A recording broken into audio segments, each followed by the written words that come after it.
പ്രിയപ്പെട്ട ദൈവമക്കളെ, കർത്താവിന് വലിയ അനോയിന്റിങ് ഒഴുക്കാൻ പോവുക. ഈശോയുടെ സാന്നിധ്യം വെളിപ്പെടാൻ പോവുക. ദൈവത്തിന് അസാധ്യമായിട്ട് യാതൊന്നുമില്ല. കർത്താവിൻ്റെ കരങ്ങളിൽ വിട്ടുകൊടുത്തുകൊണ്ട വചനങ്ങൾ വലിയ വിടുതലിൻ്റെ വചനമാണ്. ഡെലിവറൻസ് ആണ് നമുക്ക് വേണ്ടത്. ഡെലിവറൻസ് എന്ന് വെച്ച് കഴിഞ്ഞാൽ അതൊരു തലം മാത്രമല്ല കേട്ടോ. അത് നമ്മളിലുള്ള സകലവിധ അന്ധകാരങ്ങൾ ഇറങ്ങിപ്പോണം. ഇറങ്ങിയിട്ട് നമ്മളൊരു ആത്മാവിനൊരു പ്രകാശം ഉണ്ടാകും. ഉണ്ടാകുമ്പോഴാണ് നമ്മൾ ദൈവത്തെ അനുഭവിക്കുക. വിശുദ്ധ ഫ്രാൻസിസ് അസീസിക്കൊക്കെ ഈ സംഭവം ഉണ്ടായിട്ടുണ്ട്. ഡെലിവറൻസ് ഉണ്ടായിട്ടുണ്ട്. ഡെലിവറൻസ് ഉണ്ടായപ്പോഴാണ് ആ വ്യക്തി പണം, സുഖം, ജഡികതയോട് വിട പറഞ്ഞ് പുറത്തേക്ക് ഇറങ്ങുന്നതും സന്യാസവേഷം ധരിക്കുന്നതും വിടുതൽ കിട്ടുന്നുണ്ട്. അല്ലെങ്കിൽ ഈ ലോകാരൂപിയുടെ ബന്ധനത്തിൽ കഴിയേണ്ടി വരുവേ.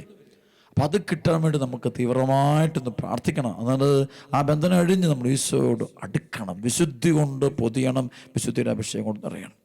ഈ സമയം നമ്മുടെ വിശ്വാസം വർദ്ധിക്കാൻ വേണ്ടി അച്ഛൻ ഒരു വലിയൊരു സാക്ഷ്യം വായിക്കുക. ഒരു പ്രത്യേക സാക്ഷ്യമാണ്. ഈ ആലയത്തിൽ ഈ നാളുകൾ നടന്ന വലിയൊരു സൗഖ്യത്തിൻ്റെ ഒരു സംഭവമാണ്. അവിശ്വസനീയമായൊരു അത്ഭുത സാക്ഷിയാണ്.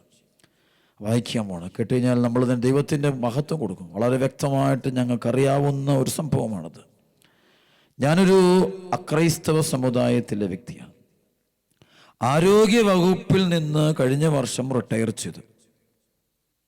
2015 ജോലിക്കിടയിൽ ഒരു HIV രോഗിയുടെ രക്തം പുരണ്ട സൂചി എൻ്റെ കയ്യിൽ കൊണ്ടതിൻ്റെ ഫലമായി ഞാനും HIV രോഗബാധിതയായി.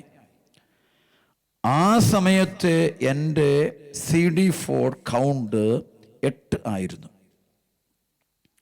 ആരോഗ്യവാനായ ഒരാളുടെ കൗണ്ട് 550-നും 550-നും 1500-നും ഇടയിലായിരിക്കും. എൻ്റെ തുടർ ചികിത്സ എറണാകുളം അമൃത ഹോസ്പിറ്റലിലായിരുന്നു. ഞാനൊരു മാറാരോഗിയാണല്ലോ എന്ന മനോവിഷമത്തോടെയാണ് പിന്നീടുള്ള ദിവസങ്ങൾ തള്ളി നീക്കിയത്. 2017 എനിക്ക് ഞങ്ങളുടെ ആശുപത്രിയിൽ തന്നെ ലാബോറട്ടറിയിലേക്ക് സ്ഥലം മാറ്റം കിട്ടി. അവിടെ എൻ്റെ മേലധികാരി കത്തോലിക്ക വിശ്വാസിയായ ഒരു മാഡമായിരുന്നു. അവർ എല്ലാ ആദ്യ ശനിയാഴ്ചയും അണക്കര മരിയൻ ധ്യാന കേന്ദ്രത്തിൽ പോകുന്ന ആളായിരുന്നു. കൂടാതെ ഒരു ബസ് നിറയെ ആൾക്കാരെയും അവർ കൊണ്ടുപോയിരുന്നു. അവർ എന്നോട് യേശുവിനെ കുറിച്ച് പറഞ്ഞു തരുമായിരുന്നു. എല്ലാ ദിവസവും ഉച്ചയ്ക്ക് അവർ 3-4 പേർ ചേർന്ന് കരുണക്കൊന്ത ചൊല്ലുമ്പോൾ ഞാനും അവരുടെ കൂടെ പ്രാർത്ഥിക്കുവാൻ തുടങ്ങി. ഇതിനിടയിൽ ഞാൻ അവരോടൊപ്പം അണക്കരയിലെ കൃപാഭിഷേക ശുശ്രൂഷകൾക്കും പോകാൻ തുടങ്ങി. യേശുവിനെ എൻ്റെ നാഥനും രക്ഷകനുമായി സ്വീകരിക്കുകയും എൻ്റെ ഏത് രോഗവും സൗഖ്യമാക്കാൻ യേശുവിന് കഴിയുമെന്ന് വിശ്വസിക്കുകയും ചെയ്തു. 2ാം തവണ അണക്കരയിലെ ആദ്യ ശനിയാഴ്ച ശുശ്രൂഷയിൽ പങ്കെടുത്തു കൊണ്ടിരുന്നപ്പോൾ ഞാൻ എൻ്റെ രോഗാവസ്ഥ സമർപ്പിച്ചുകൊണ്ട് കരഞ്ഞ് പ്രാർത്ഥിച്ചു. ബഹുമാനപ്പെട്ട ഡൊമിനിക്കച്ചൻ ബന്ധന പ്രാർത്ഥന നടത്തുകയും എൻ്റെ തലയിൽ കൈവച്ച് പ്രാർത്ഥിക്കുകയും ചെയ്തു. യേശു എന്നെ തൊട്ട് സുഖപ്പെടുത്തിയ നിമിഷം ആയിരുന്നു അത്. അടുത്ത തവണ ആശുപത്രിയിൽ ടെസ്റ്റ് നടത്തിയപ്പോൾ എൻ്റെ രോഗം പൂർണ്ണമായി സുഖപ്പെട്ടതായി കണ്ട ഡോക്ടർമാർക്കത് വിശ്വസിക്കാനായില്ല. ഇതിനിടയിൽ എന്താണ് സംഭവിച്ചതെന്ന് അവർ എന്നോട് ചോദിച്ചു. ഞാൻ പ്രാർത്ഥനയിലൂടെ സൗഖ്യം ലഭിച്ച വിവരം അവരോട് പറഞ്ഞപ്പോൾ രോഗസൗഖ്യം ഉറപ്പിക്കാനായി ഒരു ടെസ്റ്റ് കൂടി നടത്താൻ അവർ നിർദ്ദേശിച്ചു. അപ്രകാരം ടെസ്റ്റ് നടത്തിയപ്പോൾ അതിൽ എൻ്റെ CD4 കൗണ്ട് ആദ്യമുണ്ടായിരുന്നത് 8 ആണെങ്കിൽ ഇപ്പോൾ 710 ആയിരുന്നു. അതായത് പൂർണ്ണ ആരോഗ്യവാനായ ഒരാളുടെ കൗണ്ട് തന്നെയായിരുന്നു എൻ്റേത്. ഇത്ര നാളും ഞാൻ അറിയാതിരുന്ന യേശു എളിയവളായ എന്നോട് കാണിച്ച സ്നേഹത്തിനും കാരുണ്യത്തിനും നന്ദി പറയാൻ എനിക്ക് വാക്കുകളില്ല. ഞാൻ യേശുവിനെ എന്നും സ്തുതിക്കും. അവിശ്വസനീയമായൊരത്ഭുതം. ഈ സംഭവം മുഴുവൻ ഞങ്ങൾക്കറിയാം. ഭയം കൂടാതെ സാക്ഷ്യം നൽകുന്ന ചില ദൈവമക്കളെ ഓർത്ത് ഞാൻ ദൈവത്തിന് നന്ദി പറയുന്നു. വിശ്വാസത്തിൻ്റെ തലം അങ്ങനെയുണ്ട്. അബ്രാഹത്തെ പോലുള്ള ഫെയ്ത്ത് ചില ആളുകൾക്ക് കിട്ടാറുണ്ട്. അവർ വിശ്വസിക്കും. അപ്പോൾ ദൈവശക്തിയെ അവരിലേക്ക് കടന്നു ചെല്ലും. പൈശാചിക ബന്ധനങ്ങൾ അവരെ വിട്ടുപോകും. അശുദ്ധാത്മാക്കൾ വിട്ടുപോകും. രോഗങ്ങൾ വിട്ടുപോകും. കർത്താവിൻ്റെ കരം വെളിപ്പെടും. കർത്താവിൻ്റെ കരം വെളിപ്പെടും. നമ്മുടെ ദൈവം ജീവിക്കുന്ന ദൈവമാണ്. നമ്മുടെ ദൈവത്തിന് അസാധ്യമായിട്ട് യാതൊന്നുമില്ല. നമ്മുടെ ദൈവം കൃപയുടെ ദൈവമാണ്. നമ്മുടെ ദൈവം കരുണയുള്ള ദൈവം. ജീവിക്കുന്ന ഉത്ഥിതനാണവൻ. ജീവിക്കുന്ന ദൈവമാണവൻ. അതാണല്ലോ അപ്പോസ്തല പ്രവർത്തനം 3:5-8 വരെയുള്ള വചനം വായിക്കുമ്പം കാണാം. പത്രോസ് ദേവാലയത്തിൻ്റെ സുന്ദര കവാടത്തിൻ്റെ അരികിലൂടെ പോകുമ്പോൾ ഒരു മുടന്തൻ അവിടെ കിടന്നുകൊണ്ട് ഭിക്ഷ യാചിക്കുന്നുണ്ട്. പത്രോസിന് എൻ്റെ കൈ നീട്ടി, വല്ലതും തരണേ. അപ്പോൾ പത്രോസ് പറഞ്ഞു, സ്വർണവും വെള്ളി എൻ്റെ കയ്യിലില്ല. I don't have any coins, gold or silver coins. സ്വർണ്ണവിൽ വെള്ളി എൻ്റെ കയ്യിലില്ല. എനിക്കുള്ളത് ഞാൻ നിനക്ക് തരുന്നു. എന്തൊരു അഭിഷേകമല്ലേ! നസ്രായനായ യേശുക്രിസ്തുവിന്റെ നാമത്തിൽ നീ എഴുന്നേൽക്ക്. പരിശുദ്ധ അഭിഷേകം കിട്ടിയ പത്രോസ് അത് പറയുമ്പോൾ തത്സമയം ഇവൻ ചാടി എഴുന്നേറ്റു, സൗഖ്യപ്പെട്ടു. അവിടെ പ്രിയപ്പെട്ട മക്കളെ, പത്രോസിന്റെ വിശ്വാസം, പത്രോസിന്റെ കൃപ, പത്രോസിലുള്ള അനോയിന്റിങ്, പരിശുദ്ധാത്മാവിന്റെ നിറവ് അവിടെ രോഗി എഴുന്നേൽപ്പിക്കുക. ആളുകൾ അത്ഭുതപ്പെട്ടു, ദൈവത്തെ കണ്ടു. മനുഷ്യന്റെ ദൃഷ്ടിയിൽ വിശ്വസിക്കാൻ പറ്റാത്ത കാര്യങ്ങൾ കാണുകയാ. ഇങ്ങനെയുണ്ടോ? ഉണ്ട്. ഇങ്ങനെ സംഭവിക്കുമോ? സംഭവിക്കും. കാരണം സംഭവിച്ചിട്ടുണ്ട്, അതുകൊണ്ട് സംഭവിക്കും. ഈ തലമുറയ്ക്കൊരു കുഴപ്പമുള്ളൂ, ദൈവത്തെ അറിഞ്ഞിട്ടില്ല. പക്ഷെ ഭാവം അറിഞ്ഞെന്നാണ്.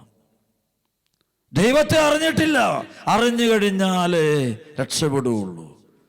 അതുകൊണ്ടാണല്ലോ അപ്പോസ്തല പ്രവർത്തനം 16:30-31 ഈ പൗലോസും ശീലാസും തടവറയിൽ നിന്ന് പുറത്തിറങ്ങി വരുമ്പോൾ, ആ സമയത്ത് അവിടെ ഉണ്ടായിരുന്ന തടവറയുടെ കാവൽക്കാരൻ അവരോട് ചോദ്യമുണ്ട്, സഹോദരന്മാരെ, രക്ഷ പ്രാപിക്കാൻ ഞാൻ എന്നാ ചെയ്യണം? ഒരുപക്ഷെ അവൻ പറഞ്ഞത്, നിങ്ങളെല്ലാം കൂടി ജയിലിൽ നിന്ന് പുറത്തിറങ്ങിപ്പോയി കഴിയുമ്പോൾ അധികാരികൾ എന്നെ പിടിച്ച് ജയിലടയ്ക്കും. അപ്പോൾ എന്നെ ഒന്ന് രക്ഷപ്പെടുത്തണം. കാരണം എല്ലാവരും കൂടെ നിങ്ങളിങ്ങനെ പോകുമ്പോൾ ഞാൻ എന്ത് പറയും, ഇത് സംഭവിച്ചൊക്കെ. അപ്പോൾ അവരാവശ്യപ്പെടുന്നു. അവൻ പറഞ്ഞു, പക്ഷേ എൻ്റെ ഭൗതികമായ രക്ഷയാണ്. അപ്പോൾ എൻ്റെ ജോലി നാളെ മുതൽ ഞാനിവിടെ ഈ തടവറയിലുള്ള ഈ പണി എനിക്ക് നിന്ന് പോകും. കാരണം നിങ്ങളല്ലാണ്ട് നിങ്ങളെ ഇറക്കി വിട്ട് ഞാനെന്ന് പറയും, പല പ്രശ്നം ഉണ്ടാവും, ഭയങ്കര പ്രശ്നം ഉണ്ടാവും. അപ്പോൾ എന്താ ചെയ്യും? അപ്പോൾ പറയുന്നുണ്ട്, കർത്താവായ യേശുവിൽ നീ വിശ്വസിക്കുക, നീ നിന്റെ കുടുംബവും രക്ഷപ്പെടും. നീ മാത്രമല്ല, അത് യഥാർത്ഥ രക്ഷ. ഈ ജോലി കിട്ടുന്നതല്ലത്, ഈ ജോലിയല്ല യഥാർത്ഥ രക്ഷ. പഠനമല്ല യഥാർത്ഥ രക്ഷ. സമ്പത്തല്ല യഥാർത്ഥ രക്ഷ. വിദേശത്ത് പോകുന്നല്ല യഥാർത്ഥ രക്ഷ. യേശു ക്രിസ്തുവാണ് രക്ഷ. He is the salvation. He is the redeemer. He is your redemption. അത് നീ മാത്രമല്ല, നിന്റെ കുടുംബം രക്ഷപ്പെടും. യഥാർത്ഥ രക്ഷ ആത്മരക്ഷയാണെന്ന് പറയുക. അല്ല, വേറെ പൗലോസ് പറയുന്നത് യഥാർത്ഥ രക്ഷ നിത്യജീവിതമാ. ഇതൊന്നുമല്ല, ഈ കാണുന്നതൊന്നും അല്ല ഇത്. അതുകൊണ്ട് പ്രിയപ്പെട്ട മക്കളെ, ഈ വചനം കേൾക്കുന്ന മുഴുവൻ ആളുകളും ഈശോയെ സ്വന്തമാക്കണേ, ഉത്ഥിതനെ സ്വന്തമാക്കണേ, ജീവിക്കുന്ന ദൈവത്തെ കണ്ടുമുട്ടണേ, നിന്റെ വിശ്വാസം വർദ്ധിപ്പിക്കണേ, പരിശുദ്ധമോട് നിറയണേ, ഈശോയ്ക്ക് വേണ്ടി മരിക്കണം. നീ ഈശോ ഇല്ലാത്തൊരു ജീവിതം എനിക്ക് വേണ്ടെന്ന് നീ പറയണം. ഈശോ ഇല്ലാത്തൊന്നും എനിക്ക് വേണ്ട. അത് പറയാനുള്ള കൃപ നിനക്ക് ലഭിക്കാൻ വേണ്ടി പ്രാർത്ഥിക്കട്ടെ.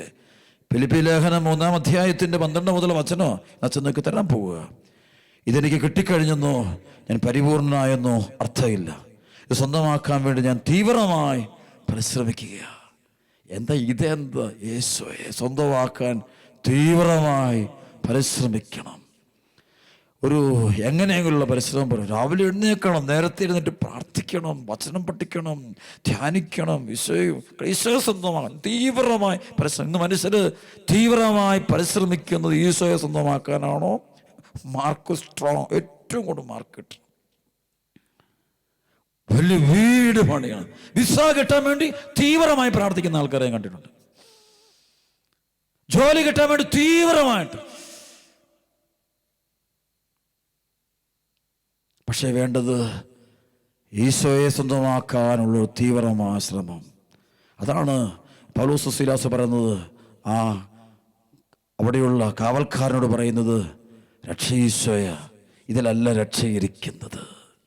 യേശുക്രിസ്തുവിലൂടെ ഉന്നതത്തിലേക്കുള്ള ദൈവത്തിൻ്റെ വിളിയാകുന്ന സമ്മാനത്തിനു വേണ്ടി ഞാൻ ലക്ഷ്യത്തിലേക്ക് പ്രയാണം ചെയ്യുന്നു. പൗലോസിലെ പറയാം, ഞാൻ ലക്ഷ്യത്തിലേക്ക് പോവുക, ഈശോയുടെ അടുക്കിലേക്ക് പോവുക, ഈശോയുടെ അടുക്കിലേക്ക് പോവുക, സ്വർഗത്തിലേക്ക് പോവുക, നിത്യത്തിലേക്ക് പോവുക. ബാക്കിയെല്ലാം വിട്ടു. വേറൊന്നിനെ കുറിച്ച് എനിക്കിനിയുള്ളത് നിത്യരക്ഷയെക്കുറിച്ച് മാത്രമേ എൻ്റെ മനസ്സുള്ളൂ.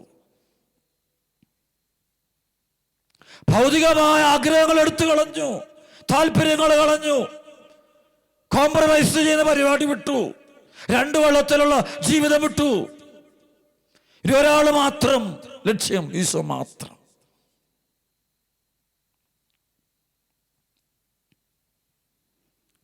അതിനാൽ നമ്മിൽ പൂർണ്ണത പ്രാപിച്ചവർ ഇങ്ങനെ തന്നെ ആഗ്രഹിക്കട്ടെ. ആരെങ്കിലും എന്തെങ്കിലും കാര്യത്തിൽ ഭിന്നമായി ചിന്തിക്കുന്നെങ്കിൽ ദൈവം നിങ്ങൾക്കത് വ്യക്തമാക്കി തരും. എന്നാൽ നേടിയെടുത്തതിനെ മുറുകെ പിടിച്ചുകൊണ്ട് തന്നെ വേണം നമ്മുടെ പ്രവർത്തനം. സഹോദരരെ, നിങ്ങൾ എന്നെ അനുകരിക്കുന്നവരോട് കൂടെ ചേരുവീൻ. എന്നെ അനുകരിക്കുന്നവരോട് കൂടെ ചേരുക. പൗലോസ് എന്തൊരു അഭിഷേകം നോക്കിയേ. ധൈര്യം, എന്നെ അനുകരിക്കുന്നവരോട് കൂടെ ചേരണം. അതുകൊണ്ട് എന്നെ അനുകരിക്കാത്തവരോട് കൂടെ ചേരരുത്. ഞാൻ ഈശോയെ അനുഗമിക്കുന്നു. I am following Jesus Christ and many are imitating me and you also can join with them and you shall not join with those people going against me, against Jesus. So my dear friends, എൻ്റെ പ്രിയപ്പെട്ട മക്കളെ, സഭയോട് ചേർന്ന് നിൽക്കണം നിങ്ങൾ, ബലിപീഠത്തോട് ചേരണം നിങ്ങൾ, സത്യസഭയെ സ്നേഹിക്കണം നമ്മൾ. അതിനപ്പുറത്ത് സഭ പറയുമ്പോൾ ക്രിസ്തുവാണത്, ഈശോ തന്നെയാ. There is Jesus in the midst of the church. There is a Lord. ഉച്ചിതനായ കർത്താവ് അവിടെ ഉണ്ട്. അപ്പോൾ ലക്ഷ്യത്തിലേക്ക് പോകണം.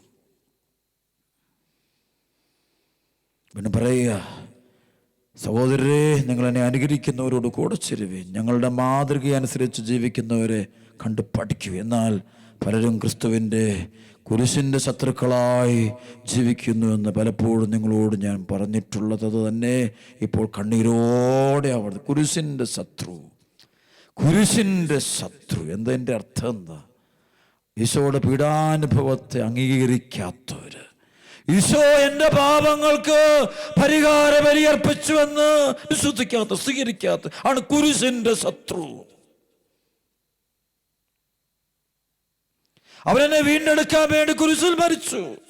അവൻ മരിച്ചതിൻ്റെ പാപപരിഹാരമാണ്.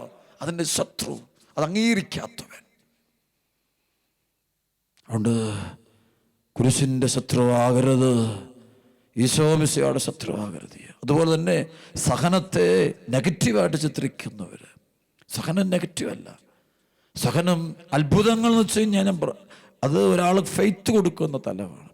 ഫെയ്ത്ത് കിട്ടിയാൽ ഉടനെ ചില അത്ഭുതങ്ങളുണ്ടാകും, ചില രോഗശാന്തികളുണ്ടാകുമ്പോൾ അത് ആളെ ക്രിസ്തു തൊട്ടു, അതിൻ്റെ അടയാളം കൊടുത്തു, വിശ്വാസം കൊടുത്തു. ഫെയ്ത്ത് കിട്ടുന്ന സമയമാണ് ഹീലിംഗ് കിട്ടുന്ന സമയം, അല്ലാതെ ആരോഗ്യം കിട്ടുന്ന സമയം ഞാൻ പറയില്ല. ഹീലിംഗ് കിട്ടിയാൽ ആരോഗ്യം ഉണ്ടാവണമെന്ന് നിർബന്ധമൊന്നുമില്ല. ഹീലിംഗ് കിട്ടുന്നത് ഫെയ്ത്ത് കിട്ടുന്ന സമയമാണ്. ഫെയ്ത്ത് കിട്ടുന്ന സമയം, വിശ്വാസം, ദൈവം ഉണ്ടെന്നും ഈശോ ജീവിക്കും, ദൈവം ഈശോയുടെ കൈ കിട്ടുന്ന, ഈശോയുടെ കരം കിട്ടുന്നത്. അപ്പം അന്ന് മുതൽ എന്ത് സംഭവിക്കും? ആള് ഈശോ അനുഗമിക്കും. പിന്നെ സഹനം ഉണ്ടാവും. സഹനം എന്തിനുള്ളതാണ്? അത് മഹത്വത്തിൻ്റെ അടയാളമാണ്. ഈശോയുടെ കുരിശിനോട് ചേർന്ന് ജീവിച്ച്, ഈശോയുടെ കുരിശിൽ മരിച്ച്, ഈശോയുടെ കൂടെ അടക്കപ്പെട്ട്, ഈശോയുടെ കൂടെ ഉയർത്തെഴുന്നേൽക്കുന്നവനാണ് ക്രിസ്ത്യാനി. അപ്പം അവൻ്റെ ജീവിതത്തിൽ സഹനമെന്ന പ്രളയം അവനെ ബാധിക്കണം. ബാധിക്കേണ്ടതാണ്. അത് നാശത്തിൻ്റെ അടയാളമല്ലത്, രക്ഷയുടെ അടയാളാ. ക്രിസ്ത്യാനിക്ക് പീഡനം വന്നാൽ അവൻ പേടിക്കണം. കാരണം അവനൊന്നും പോകാനില്ല. വസ്ത്രം കത്തിയാൽ ഒന്നും സംഭവിക്കില്ല. അവൻ്റെ ആത്മാവ് കത്തിപ്പോകാതെ വെച്ചാൽ മതി. വസ്ത്രമാണ് ഈ ഭൂമിയിലെ ഓരോ വേഷം ഇടും. പണക്കാരൻ്റെ വേഷം, ദരിദ്രൻ തന്നെ, എല്ലാവരും ഡ്രസ്സാണ്. ഇത് കത്തിപ്പോകുന്ന സംഭവമാണ്. അതിനകത്ത് വലിയ കാര്യമൊന്നുമില്ല. അതിനകത്തുള്ള ആത്മാവാണ് പ്രധാനപ്പെട്ട കാര്യമേ, രക്ഷയുടെ അടയാളം. അതാണ് പ്രധാനപ്പെട്ട കാര്യമേ. അതുകൊണ്ട് സഹനം വരുമ്പോൾ സഹനത്തിന് വലിയ പ്രാധാന്യം കൊടുക്കേണ്ട കാര്യമൊന്നുമില്ല. അതെല്ലാം ഈശോയുടെ കുരിശിനോട് ചേർത്ത് വെച്ച് കാണണം, പഠിക്കണം. അല്ലാതെ തന്നെ ഒരു നെഗറ്റീവ് ആവും. ചിലണ്ട് സഹനം വന്നില്ല, ചില പ്രാർത്ഥനയ്ക്ക് പോയി അതിൻ്റെ കാര്യം നടന്നില്ല, അതുകൊണ്ട് ദൈവമില്ല. അവന് അല്ലെങ്കിലും ദൈവമില്ല. കാര്യം നടന്നാലും അവൻ ദൈവം ഉണ്ടാകത്തില്ല. അതുകൊണ്ടാണല്ലോ ഒരു സ്ഥലത്ത് നിന്ന് വേറെ സ്ഥലത്തേക്ക് ഓടിക്കൊണ്ടിരിക്കുന്നത്. ഈ ഓട്ടം ഓടി ഓടി ഓടി അവസാനം ഫെയ്ത്തും പോയി, കൃപയും പോയി, വിശുദ്ധിയും പോയി, ദൈവഭയവും പോയി, എല്ലാം പോയി. അതുകൊണ്ട് പ്രിയപ്പെട്ട മകനെ, നീ മാനസാന്തരപ്പെടാൻ വേണ്ടി വചനമൊക്കെ തരുന്നത്. വീണ്ടും വചനത്തിലേക്ക് വരികയാണ്. എന്നാൽ വചനം പറയുന്നത് പൗലോസിലേ പറയും, അതായത് പലരും ക്രിസ്തുവിൻ്റെ കുരിശിൻ്റെ ശത്രുക്കളായി ജീവിക്കുന്നുവെന്ന് പലപ്പോഴും നിങ്ങളോട് ഞാൻ പറഞ്ഞിട്ടുള്ളത്. അതായത് ഈശോയെ സ്വീകരിക്കാത്ത മക്കൾ, ഈശോയെ ദൈവവും കർത്താവുമായിട്ട് അംഗീകരിക്കാത്ത മക്കൾ, അവരോടൊക്കെ കൂട്ടുകൂടി സൂക്ഷിച്ച് വേണം. ഇന്ന് ചിലരെ കൊണ്ട് ജോലി, പണം, അംഗീകാരം, വേറെ ഒന്നുമില്ല. പിശാച് പറഞ്ഞു, എന്നെ കുമ്പിട്ട് ആരാധിക്കാമെങ്കിൽ ഞാൻ നിന്നെ അംഗീകരിക്കും, നിനക്കെല്ലാം തരാം, നിനക്ക് പേരും പെരുമ. അപ്പം എന്നെ ഒന്ന് അംഗീകാരം കിട്ടണം. അംഗീകാരം എല്ലാവർക്കും, ചില ചെറുപ്പക്കാർക്ക് അംഗീകാരം കിട്ടണം. Publicly good name, fame and name. For that he is ready to reject Jesus Christ. യേശുവിനെ പറഞ്ഞോളാം, യാതൊരു വിഷമവും ഇല്ല. മക്കളെ, ഈശോയുടെ മക്കളെ, ഈശോ അല്ലാതെ വേറൊന്നിനെയും നിങ്ങൾ സ്നേഹിക്കരുത്. ഈശോയുള്ള നിങ്ങൾക്കൊരു വ്യക്തിപരമായ ബന്ധം ഉണ്ടാകണം. ഈശോയ്ക്ക് ഞങ്ങളൊക്കെ ശുശ്രൂഷ ചെയ്യുന്നതും സഹനം എടുക്കുന്നതും ഞങ്ങൾക്കൊന്നും കിട്ടാനല്ല, ഒന്നിൻ്റെ ആവശ്യമില്ല. ഞാൻ പറയാം, എന്നെ ഡൊമിനിക്കച്ചനെ സംബന്ധിച്ച് ഐ ഡോണ്ട് വാണ്ട് എനിത്തിങ്. എനിക്കൊന്നു മാത്രം മതി, ലക്ഷ്യം ഈശോയിൽ എത്തിച്ചേരുക, അവനെ സ്വന്തമാക്കുക. സ്വന്തമാക്കിയില്ലെങ്കിൽ ഈ ഓട്ടം നഷ്ടക്കളിയാണ്. ഒരൊറ്റ ആഗ്രഹം, വേറൊന്നും പുറകോട്ട് ചിന്തിക്കുന്നില്ല, സൈഡിലോട്ട് നോക്കുന്നുമില്ല, ആരെയും ശ്രദ്ധിക്കുന്നില്ല. എന്ന് ശ്രദ്ധിക്കാൻ നോക്കുന്നു, ഈശോയെ കൂടുതൽ ശ്രദ്ധിക്കാൻ. ഇനി കൂടുതൽ ശ്രദ്ധിക്കണമെന്ന് ഈശോയോട് പറഞ്ഞിട്ടുണ്ട്. I'm doing that. Trying my best. അതുകൊണ്ട് കൃപയിലേക്ക് വരട്ടെ. പൗലോസ് പറയാണ് വീണ്ടും, നാശമാണ് അവരുടെ അവസാനം, ഉദരമാണ് അവരുടെ ദൈവം. ലജ്ജാകരമായതിൽ അവർ അഭിമാനം കൊള്ളുന്നു. ഭൗമികമായത് മാത്രം അവർ ചിന്തിക്കുന്നു. എന്നാൽ നമ്മുടെ പൗരത്വം സ്വർഗത്തിലാണ്. നാശമാണ് അവരുടെ അവസാനം, ഉദരമാണ് അവരുടെ ദൈവം. ലജ്ജാകരമായതിൽ അവർ അഭിമാനം കൊള്ളുന്നു. ചില കഥ, ചില പ്രത്യേക ജീവിതം അതൊക്കെയാണ്. ലജ്ജാകരമായതിൽ അഭിമാനം കൊള്ളുന്നു. ചില പ്രത്യേക വേഷം കെട്ടി നല്ല അഭിമാനം കൊള്ളുന്ന ആൾക്കാരെ കേട്ടിട്ടുണ്ട്. ക്രിസ്ത്യാനിയുടെ വേഷം ക്രിസ്തുവായിരിക്കട്ടെ, ഈശോ മാത്രം. എൻ്റെ പറയാം, ഭൗമികമായത് മാത്രം അവർ ചിന്തിക്കുന്നു. നമ്മുടെ പൗരത്വം സ്വർഗത്തിലാണ്. മക്കളെ, പൗലോസിലേ പറയാ, പൗലോസിലേക്ക് ഭൂമിയിലെ പൗരത്വമൊക്കെ പോയി കാണും. അപ്പം അതുകൊണ്ടായിരിക്കും പറഞ്ഞത്, എനിക്കൊരു പൗരത്വം കിട്ടി, ക്രിസ്തു സ്വർഗത്തിലുള്ള പൗരത്വം. നമ്മുടെ പൗരത്വം സ്വർഗത്തിലാണ്, അങ്ങോട്ടാണ് പോകുന്നത്. അപ്പോൾ ആ ഒരു വിശ്വാസം നിറയട്ടെ. അതുകൊണ്ട് പ്രിയപ്പെട്ട മക്കളെ, ഈ വചനം കേട്ടുകൊണ്ടിരിക്കുന്ന മുഴുവൻ മക്കളും തങ്ങളുടെ ജീവിതത്തിൽ ഈശോയെ അറിയണേ, സ്നേഹിക്കണേ, അന്നോട് നിറയണേ, അഭിഷേകം കൊണ്ട് നിറയണേ, സത്യാത്മാവിനെ നയിക്കപ്പെടട്ടെ, ലോകാരൂപിയിൽ നിന്ന് പുറത്തു വരട്ടെ, ഡെലിവറി സംഭവിക്കട്ടെ. The name of Jesus. യേശുവിൻ്റെ നാമത്തിൽ ഞാൻ കൽപ്പിക്കുന്നു, യേശു ക്രിസ്തു നാമത്തിൽ കൽപ്പിക്കുന്നു. ഇപ്പോൾ ഈ വചനം കേട്ട മുഴുവൻ മക്കളിലുള്ള പൈശാചിക ചിന്തകൾ മാറിപ്പോകട്ടെ, വിശുദ്ധി നിറഞ്ഞ മനോഭാവം ഉണ്ടാകട്ടെ, ദൈവസ്നേഹാഗ്നികൾ ജ്വലിക്കട്ടെ, സ്വർഗീയമായ അഭിഷേകം നിറയട്ടെ, അന്ധകാര ശക്തികൾ വിട്ടുപോകട്ടെ, പുത്തൻ അഭിഷേകം നിറയട്ടെ. ഈശോയെ ഈ സമയത്ത് ഒരു അനുഗ്രഹിക്കണമേ. വീട്ടിലുള്ള രോഗികളുടെ മേൽ കർത്താവിൻ്റെ കരം വെളിപ്പെടട്ടെ, സൗഖ്യമുണ്ടാകട്ടെ. പൈശാചിക പീഡയിൽ കഴിയുന്ന മക്കളുടെ മേൽ പരിശുദ്ധാത്മാവ് ഇറങ്ങി അവരിലെ അശുദ്ധി വിട്ടുപോകട്ടെ, ബന്ധനം അഴിഞ്ഞു പോകട്ടെ. അസ്വസ്ഥത എല്ലാ കുടുംബങ്ങളും നവീകരണം ഉണ്ടാകട്ടെ, പ്രാർത്ഥിക്കുന്ന ഭവനങ്ങളായിട്ട് മാറട്ടെ. സ്നേഹത്തിൻ്റെ ഭവനമാകട്ടെ. പിന്നിലാക്കേണ്ടതിനെ പിന്നിലാക്കാനുള്ള കൃപ ലഭിക്കട്ടെ. ഉപേക്ഷിക്കേണ്ടതിനെ ഉപേക്ഷിക്കാനുള്ള കൃപ ലഭിക്കട്ടെ. സ്വന്തമാക്കേണ്ട യേശുവിനെ സ്വന്തമാക്കാനുള്ള വലിയ കൃപ ലഭിക്കട്ടെ. പരിശുദ്ധാത്മാവേ നന്ദി, പരിശുദ്ധാത്മാവേ ആരാധന. ആമേൻ.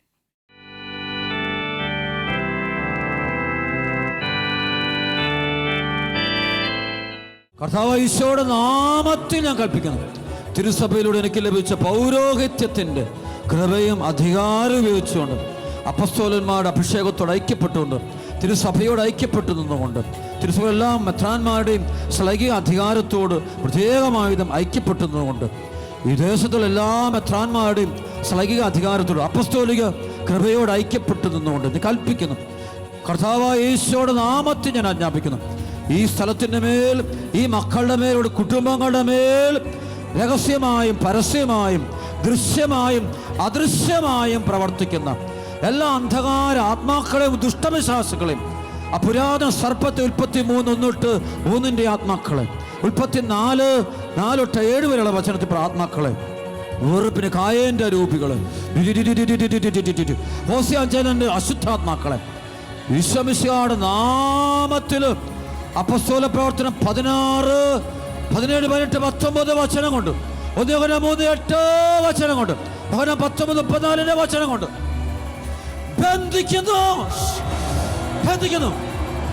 വിദേശത്തുള്ള മക്കള്, നിരാശപ്പെട്ടിരിക്കുന്ന മക്കള്, കുടുംബം തകർന്നവര്, ഒറ്റപ്പെട്ടു പോയവര്, ആരുമില്ലാത്ത മക്കള്, മനസ്സ് തകർന്ന മക്കള്, എല്ലാ തരത്തിലും ബുദ്ധിമുട്ടുകളും ക്ലേശങ്ങളും തകർച്ചകളും ദുരിതങ്ങളും അനുഭവിക്കുന്ന മക്കളുണ്ടോ?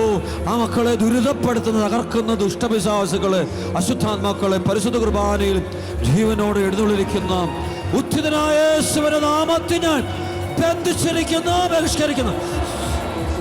ഒറ്റ വിളിച്ചോയേ.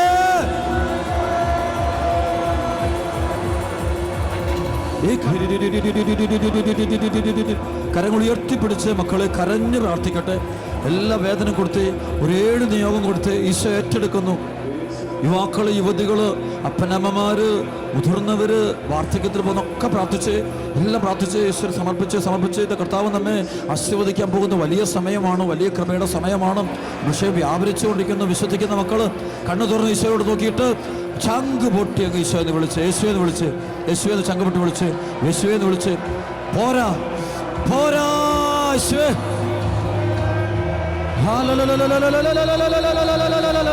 അഭിഷേക പെരുമഴ, കൃപയുടെ അഭിഷേകം.